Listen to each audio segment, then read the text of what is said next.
各位傳媒朋友，大家好，我係元朗警區刑事調查隊第12隊案件主管、偵緝高級督察陳敏希。接下來我會就住喺元朗偵破嘅2宗低息按揭貸款電話騙案，以及成功拘捕一名24歲嘅本地男子作出一個簡報。喺2026年嘅3月8日，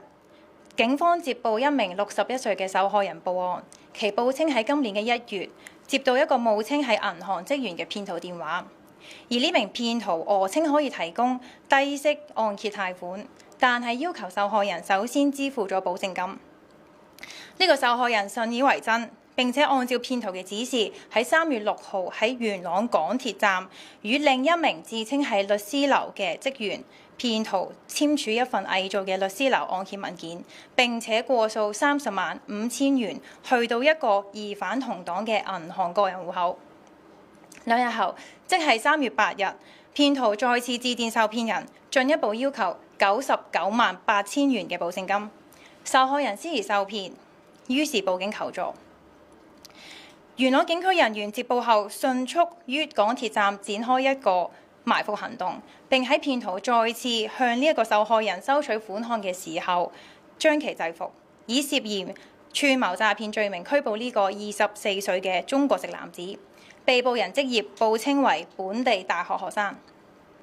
其後，警方經過深入調查，相信呢名被捕人曾經以同樣嘅犯案手法，於今年嘅3月6號喺美孚地鐵站收取另一名受害人嘅款項。而呢2宗嘅案件涉及總共騙款達49.5萬。經警方調查，相信呢個被捕人早前被網上揾快錢嘅招聘廣告所吸引，為咗賺取800蚊嘅酬勞，協助詐騙集團假借律師樓及金融機構職員簽署按揭文件為欺騙手法，騙取受害人轉帳騙款。案件現時由元朗警區刑事調查隊第12隊跟進，該名被捕人士將被控以串謀詐騙罪名，稍後於屯門裁判法庭提堂。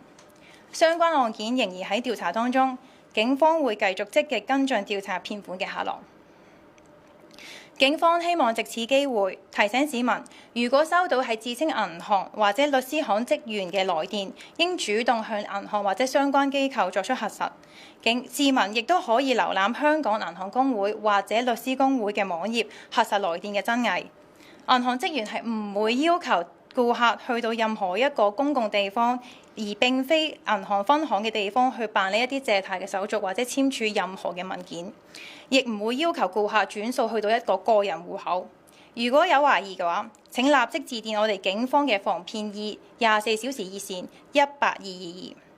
警方高度關注電話騙案，對騙徒採取零容忍嘅態度。喺呢度，警方呼籲年輕人，包括大學生，千祈要避免因為揾快錢嘅心態而被犯罪集團利用。根據香港法例第200章刑事罪行條例第159C6條，串謀詐騙係嚴重嘅罪行，一經定罪，最高可判處14年嘅監禁。市民特別係年輕人，切勿因一時嘅貪念以身試法，否則就會好似我哋呢單案件中嘅被捕人一樣，斷送咗佢嘅前途。以上係我今日嘅簡報，多謝大家。唔該，現在係發問嘅時間，想發問嘅傳媒請舉一舉手，每次發問最多2條問題。唔該。